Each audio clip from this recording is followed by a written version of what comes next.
For this podcast, what this episode is going to be about is 10 questions you have to ask your builder before signing. Welcome, property investors. This is the Building in Perth podcast. If you're a property investor or you're curious about investing in property in Western Australia, this is the podcast for you. The reason for that is we're not going to hold back. We're not going to sugarcoat things. We're certainly not going to bullshit you. And we're going to exploit everything that you need to know. There's a lot of negative press at the moment in WA regarding building, and it doesn't have to be. So what we're going to do is help you navigate through that bullshit and create your wealth free of charge. We're just giving you this information. Every month we're going to have special guests on who are industry professionals, and then we're going to release an episode every single Monday. So you're not going to miss anything. So please stay tuned, like, subscribe so you never miss anything, and enjoy.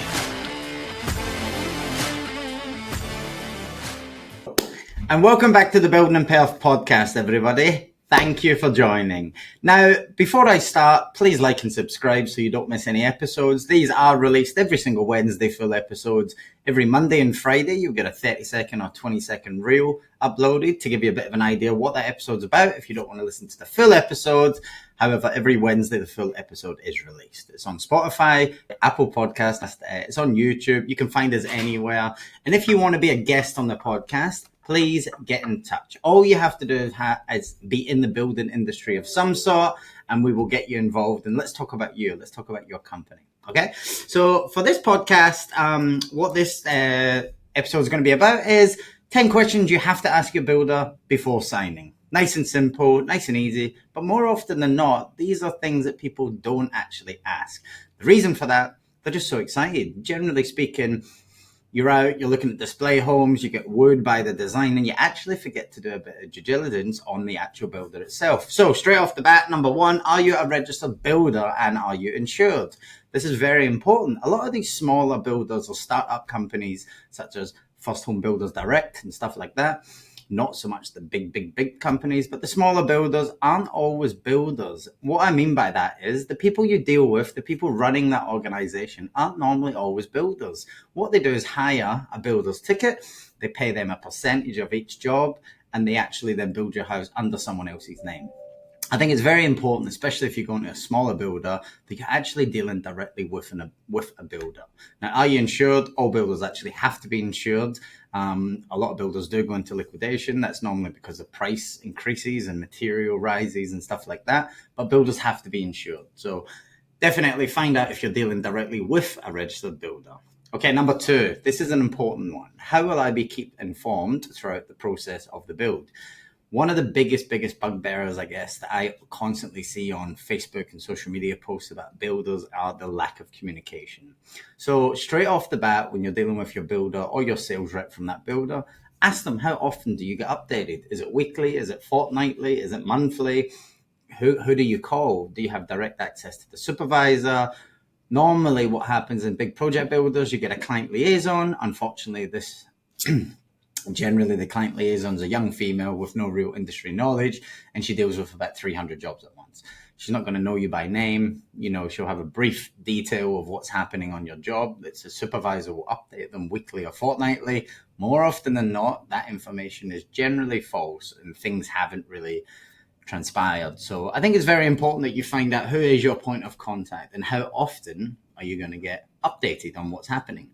If you live near your build or the new construction, happy days, you can go and see, but you don't want to be going down their job for them. Don't be checking up every weekend and then following up with the building company of what's actually happened.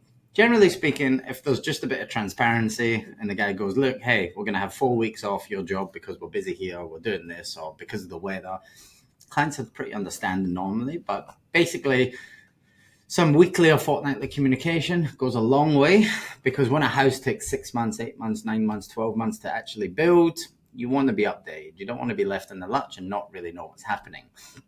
Bearing in mind, generally, this is normally one of the biggest investments of your life. So it's exciting. You want to know what's happening.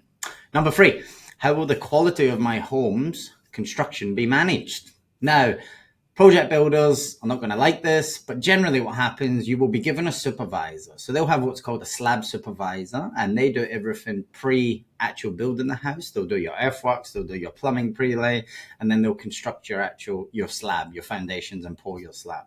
Then they'll move on to another job and do the same thing, repeat. That so much doesn't excite most clients. You want to know who you're dealing with during the construction. How long has that supervisor worked there? Am I going to have one supervisor? Because more often than not, it's not uncommon to have 2, 3, 4 different supervisors.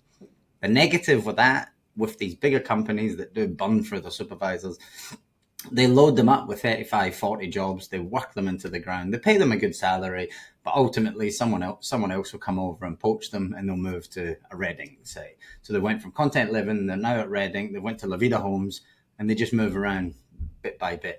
It's not a very good process, because normally what happens, the trades that work for the supervisor don't so much stick with the building company. They stick with the supervisor.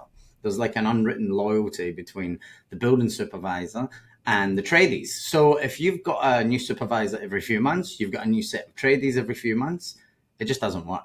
Simple as that. So ask, who is the supervisor? How long has he worked for the company? Is he going to be on my job, or is he, generally they'll separate them into north and south, or east or west, or pockets of Baldivis, let's say. But definitely ask the question, how long has that supervisor been working there?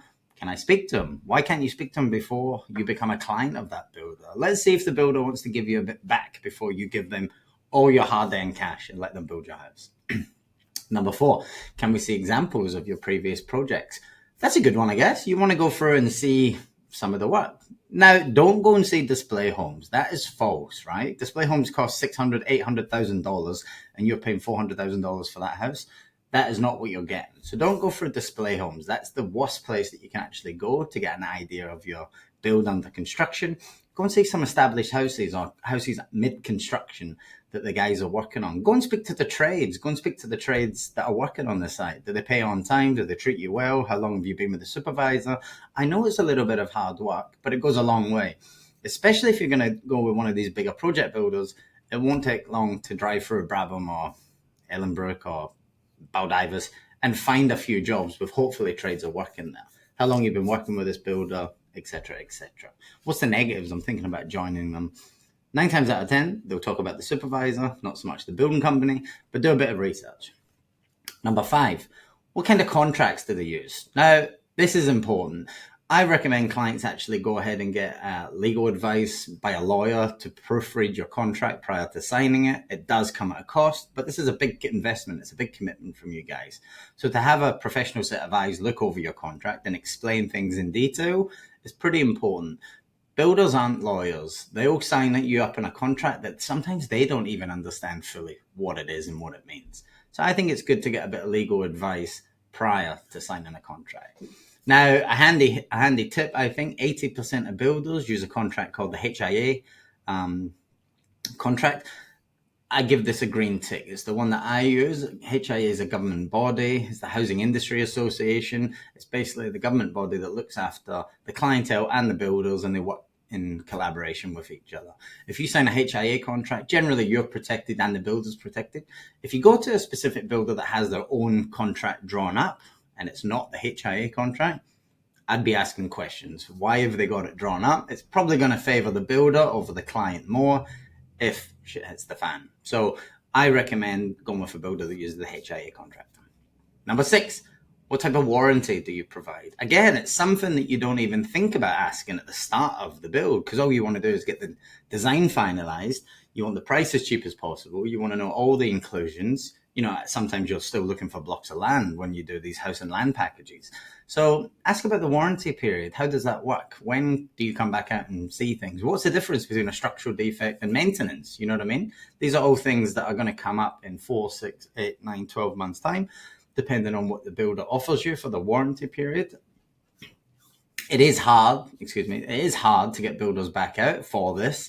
And it's up to the client to actually keep on top of the builder and make sure they execute it correctly in terms of requesting someone to come back when the warranty period becomes a thing, and having a sound understanding what you're actually covered for. Most people would think if there's a leaky tap or there's a loose handle or whatever, the builder should just automatically fix it. There's also a little bit on the client as well in terms of maintenance to ensure things are done correctly and you service things, etc., etc. So have a bit of an idea and understand how long and what the warranty period actually stands for, I guess.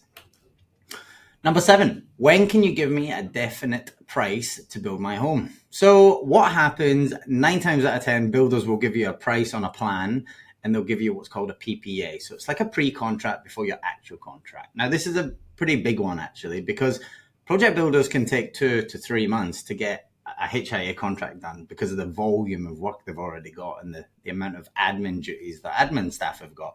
So let's just say I've got this 4x2 and it's $370,000. Here's the specifications and we're going to build it in 10 months. Sign here, $370. We'll take a $2,000 deposit or a $3,000 deposit. What happens during that period? The builder takes your deposit and he goes and gets all your engineering, your soil testing, your energy reports, your BOW reports, stuff like that. He uses that money to then go and collect all these reports. And then at the end of that, probably you do a pre-start in that time as well. And then at the end of that, then we'll give you a HIA contract or their own contract. But in that timeline, there could have been inflation. Prices could have increased. Labor prices may have chopped and changed. You may have added things in. You might have taken things out during pre-start. We don't know. And then you'll get your actual final figure. Smaller builders normally can get a HIA contract out within a week. So when you're signing up your PPA for 370, by the time you get your HIA contract, it's still 370. More often than not, with big project established builders, you sign for 370, and by the time it actually comes to getting contract and you've got your finance approval, which is a whole different topic altogether, it could be $390,000. It could be $386,000. Generally, this will be justified. It's not they're just increasing the price for the fun of it, but the time it takes them from actually doing the PPA, doing all those reports, doing pre-start, and then creating your new contract can take months and months and months.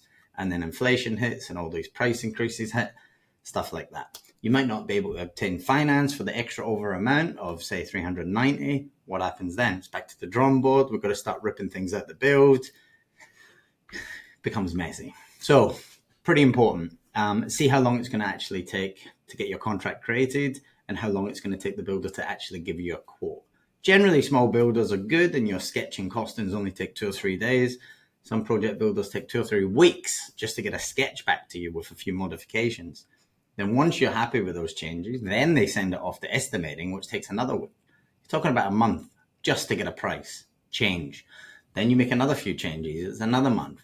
Then you sign up on the PPA. Then it's 3 months to the HIA. We've just wasted 5 months and your price is now increased and you can't actually borrow that amount. So pretty important you speak and see how quick the builder can get through these prices and get the contracts done and stuff like that. Very important, actually. How do I know your business has financial stability? That one pretty much says it for itself. Ask the question, are they backed by someone else? BGC, for instance, own that much other businesses in real estate. They've got an unlimited amount of indemnity insurance. As far as I'm aware, so does Prime Projects. They're the 2 only builders that have unlimited amount of indemnity insurance. I speak about indemnity insurance in another podcast. But basically what that means is the insurance that covers the builder or covers the client during the construction of your home if something goes wrong. They're not going to just give a small builder 200 jobs to build in the first year of trading, are they? So they limit it and they slowly grow them up. But all builders do need indemnity insurance before we'll get a building permit passed through council. So, number 9, what happens if I want to change or upgrade after I sign?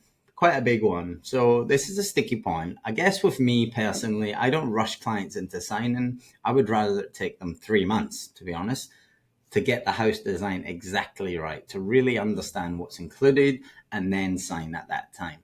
A lot of builders will actually sign clients up in a pressure situation and say, look, you're going to have a price rise very shortly, or we've only got a certain amount of houses left in our indemnity insurance. Please secure this to secure this price. They'll lock you in. And then you actually, 9 times out of 10, you'll show your friends and family, hey, look at this house we're building. And then everyone comes in with opinions. Oh, you should move this, you should do that, but get bigger windows, get smaller windows, put a sliding door in here, build it out of bricks, build it out of timber, whatever. Everyone's got an opinion on your home. And what happens then is you get charged for it. It's as simple as that. When you make variations to a contract, it normally comes with an admin fee of $1,000. So any change will cost you $1,000 plus the change itself. So for instance, if we built a house, or we've signed up on a contract of a house, and then you say, actually, I want to add an extra large window in the living room. There's not much natural light, and I never really noticed it. It would cost you $1,000, then it would cost you X amount for however much that window costs. Let's say $600. You get a bill for $1,600. It also then has to get re-engineered and then stamped off by a certifier, which comes at another couple of costs. So it's very important to take your time and make sure you've nailed the design before you put pen to paper. A lot of clients will make mistakes, and this is not uncommon. It's not unnatural to make mistakes when you're building a house. There's so many things you need to think about. So deal with someone that's not going to pressure you and push you into signing up something just because it suits them. Take your time, make sure it's right, get it quoted, go and see a couple of builders, whatever, builder brokers, whatever you want, and then sign up. But don't rush that process, in my opinion. Number 10, what is exactly included in my contract and specification? Good one. Same thing. Most clients, I would say 60% go for display homes, and they get wooed by how beautiful these display homes are. And you see the high ceilings, and you see the fancy chandelier lights, and you see the big 1200 door frames at the entrance. When it comes to your house, you've really got to double check on the floor plan and the specification of what's included. If there's something on that specification sheet that you don't understand because there's a lot of information, ask the builder directly. Say, hey, what's this? What does this mean? What does it look like? Can you take me for a house, as we discussed earlier? Take me for a house and show me exactly what I'm getting for my money. Last thing you don't want to do is sign up and then go, fuck, it doesn't come with whatever, skirting boards. It doesn't come with painting. The render's not finished properly. It's not acrylic. It's blah, blah, blah. There's so many things. And because there's so many different builders in Perth, and I mean thousands, they all have different specifications. So it's really important before you sign up, you understand what you're actually getting. So take the time, get some independent advice, speak to other people that have built that building company, and get some feedback. So there you go. There's 10 questions to really consider before you put pen to paper signing with any builder. Thanks for tuning in, guys. And please, please, please like and subscribe so you don't miss anything. And stay tuned until next week. Cheers, guys. Bye.